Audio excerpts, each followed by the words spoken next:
不管一天打怎样，就要好好应对下一场比赛。And you can see how Yichin's under pressure. What? Whoa! What was that? 2-0 run. Flash Wolves on form. 저희가 차선 실수만 줄이면은 전승은 충분히 할 것 같아요. They are blocking the Q from BDD. Snipe! By Prey. 第二个比赛日的话，希望还是能赢2盘吧。我觉得我们有那个能力打到6点吧。Theo em thì tất cả đều đánh giá thấp Evox, nên là em sẽ làm cho họ suy nghĩ đó là sai lầm. Now with the dive to the top side, look at the damage! Solo kill, first blood, how Stark! If we go another O2, it will be like mostly like our mental. It will probably hurt us, and it will be really important for us to win at least one game. And King Zone are smashing North America's hope. It's really important for us to get the win and to really showcase like North America is like a really good region. Losing is not an option.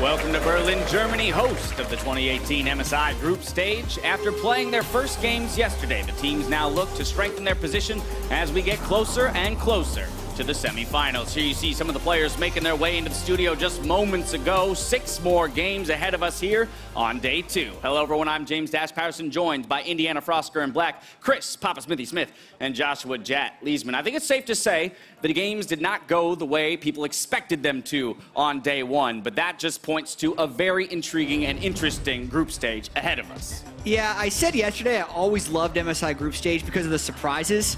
I've changed my mind. You don't like the surprises anymore. Like surprises. Right. If the surprise is Team Liquid going 0-2 on day 1 for me, so hopefully they can bounce back today. Well, with that, oh, go ahead. I was going to say, he's a great company. EU's down there as well as O2, so it's not just you. Everyone's happy. Exactly. As we saw yesterday, Kingzone got off to a great start along with the Flash Wolves. Following them, though, in 3rd place, we have EVOS Esports and Royal Never Give Up, with Fnatic and Team Liquid still looking for their first wins. Now, with these results in mind, I want to know what your guys' takeaways are from our first day of play. Obviously, Jat does not like surprises. Papa Smithy, what are you looking at? I mean, the big thing for me is the Flash Wolves, because the Flash Wolves have been around. They've always been around. They've been a bit up and down in performances. To me, the biggest takeaway for the Flash Wolves, apart from the scoreline, is the fact that they had 5 performing members. Every time we see the Flash Wolves, we had things to say about their top laner. We had their things to say about their AD carry. It's only one day's play, but they have 5 people performing at the same time. And that's a pretty hype thing for the Flash Wolves. And it was also Flash Wolves staying true to themselves. Sure. You know, this is a team that likes to play through their bot lane. They like to put Betty on those comfort champions, priority picking up the Varus, getting a roaming mid laner. So they didn't try to experiment too much on the international stage and came in as strong contenders. When you look at MSI history, the team from the LMS has actually always made it through to the group stage. Only LCK, LPL, and the LMS can say that. So the fact that so many of us just wrote off Flash Wolves because they'd lost Carcer before the tournament, they kind of proved why that was a mistake early on. And yeah, we joke about it, but in all reality, Team Liquid going 0-2 was a surprise, in particular, the loss to EVOS Esports. Yeah, and the way they lost as well. The fact that they picked Gangplank top lane for impact, even though a lot of people have been doing Gangplank,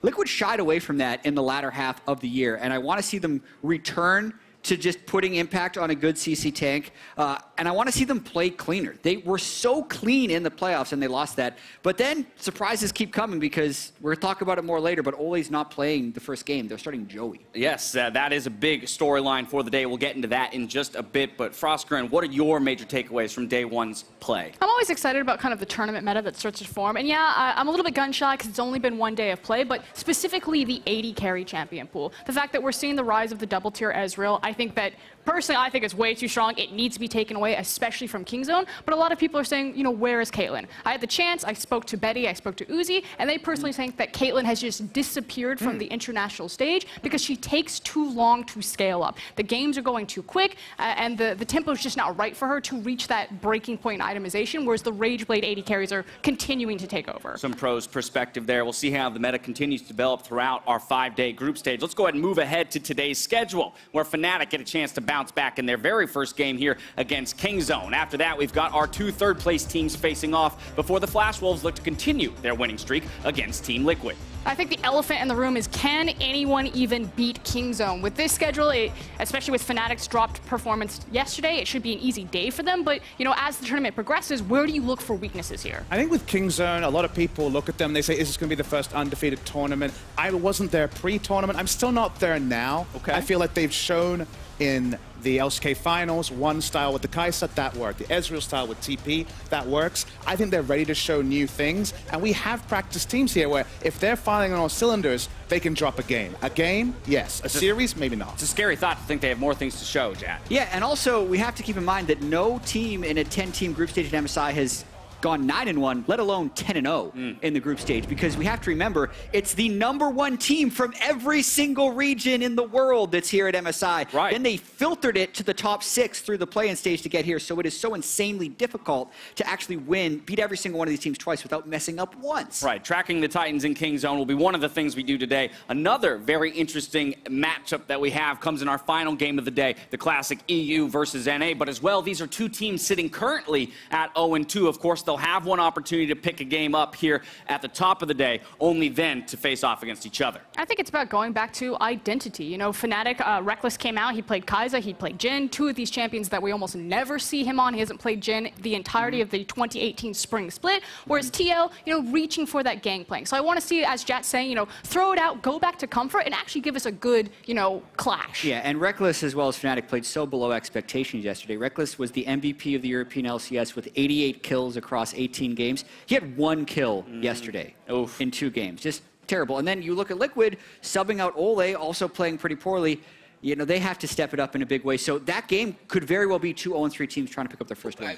Let's talk about that substitution just briefly. Joey coming in. This is a guy who has very little experience on big stages, has been subbed in twice during his days on CLG over in NA, played in Challenger a bit. But then to show up here on day 2 of an international competition against 1 seeds from across the world, Papa Smithy, what can even be the expectation here? So, I mean, it's been very clear they haven't really been screaming with this guy. At the end of the day, he's very much been just taking a backseat role. I think his first test is very simply, he's going to be put on something in lane. Can he perform in lane? And the evolving question is, can the team evolve their warding patterns to actually support making this work? Because as the game goes on, jungle support, and it's increasingly only support, can ward in the late game. He's going to need a lot of assistance, and they're going to need to cover the slack to really make it work. I mean, that said, his champion pool, he has a lot of Taric. It's his #1 played champion. I know that Liquid like to play Taric during the regular split, so I think that it's not going to be too hard for him to kind of fit into the system that Liquid have. I'd also like to get a read on our other 2-0 team in Flash Wolves. Again, a bit of a surprise yesterday that they found themselves at the top of the table. Frostgren, what's your take on the actual strength of this team moving forward in the tournament? I went back. I was hard on the Flash Wolves yesterday. I think it was a strength of schedule issue, especially for how poor performing Fnatic were yesterday. I watched the VODs. I'm still not completely convinced on Flash Wolves. Some of their setups, particularly around Baron, I think there's a lot to exploit there.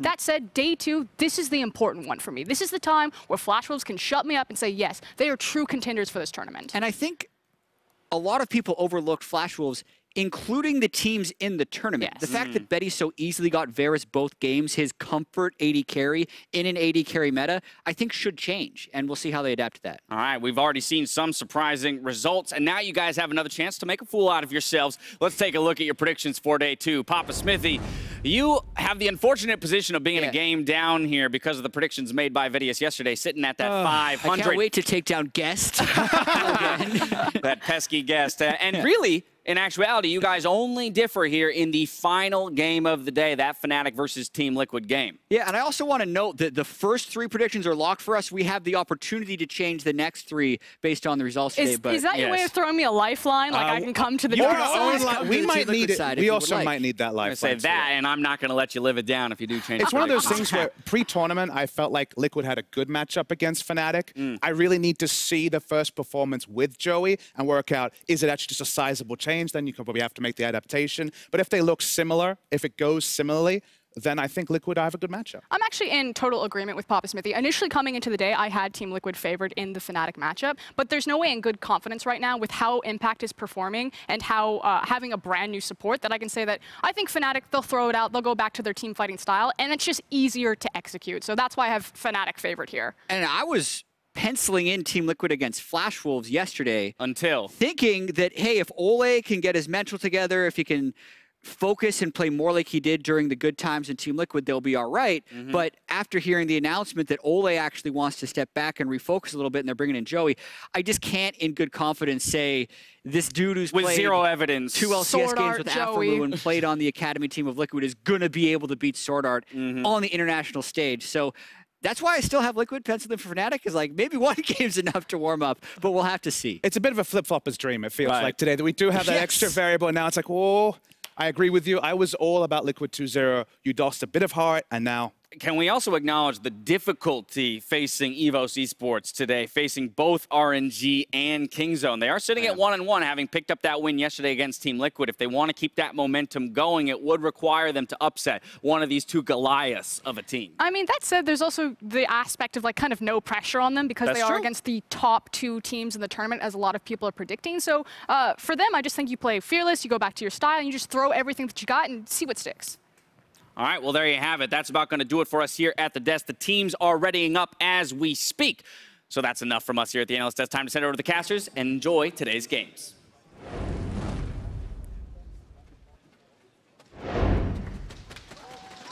Thank you very much, Dash, and hello, everyone. I'm Aaron Medic Chamberlain, joined by Andrew Vedius Day. And in the middle of this delicious Medi-Vedi sandwich, we've got a bit of Canadian bacon. It's Isaac Azale Cummings Bentley. How you doing, mate? I was doing better before you said that. Understandable, understandable. Our first game is between Kingzone and Fnatic, with the LCK champions playing on the blue side. In the top lane, it is Khan, their jungler Peanut, mid BDD, AD Carry, Prey, support Gorilla, and their coach Axing. And these guys just look unstoppable after their day 1 performance. A lot of it did come down to Prey and his Ezreal. I feel like this is a champion that you cannot afford to give him. But overall, like, we still got to see Khan's Camille. We got to see what Peanut can do if he has a strong early game. This whole team just feels unstoppable. It really does, and it's always funny to me when people talk about, you can't give them this, you can't give them that, because there's so many things that you're not supposed to give over to Kingzone. You know, people saw, well, why are they giving them Kai'Sa in the finals? And then he's playing Ezreal, well, why are you giving him Ezreal? And then he's going to get another pick. Well, you can't give him that either, right? You know, they're just so good on so many picks. They can play so many strategies, and that is why they are far and away the best team at this tournament so far. So far, you never know. Maybe they'll be upset today, because on the other side, we have Fnatic still looking for their first win. In the top lane is Bwipo, their jungler Broxer, their mid lane Caps, AD Carry, the inevitable Reckless, support Hillisang, and their coach Dylan Falco. And the big question for Fnatic and Reckless in particular is he going to be able to step up? Throughout the whole regular season, throughout the playoffs, this was a very heavy 2-carry team. Caps and Reckless performing very well, and Caps performed excellently yesterday, but Reckless was not there, kind of giving that damage from the bottom lane, and he's going to have to turn out a better performance if they want to compete against these top-level teams. I do feel that Reckless really did underperform yesterday, and I hope that it was just kind of a bit of jitters coming into the first day of the tournament. He's still playing in his home region. He should feel a little bit more comfortable now that he will be playing alongside what seems to be a very proactive Caps. He did come in bringing Yasuo in his very first game of the tournament. He had a fantastic outplay onto Xiaohu, and while he did have a lot of successes, he had a couple of mishaps too. So if we can just find a bit of consistency from the young superstar in the middle lane, and a little bit of return to form for Reckless, perhaps Fnatic can put up a bit more of a better challenge against Kingzone. It'll be interesting, too, to see, what their pick ban strategy is going to be, because in Reckless' interview yesterday with Travis, he was talking about how he wanted to go back to comfort, how, the Jhin and the Kai'Sa weren't as practice for them, and it'll be interesting to see if that's going to be the case. Well, we'll find out in just a second because we are going to jump on into pick ban. Yesterday, we saw teams targeting out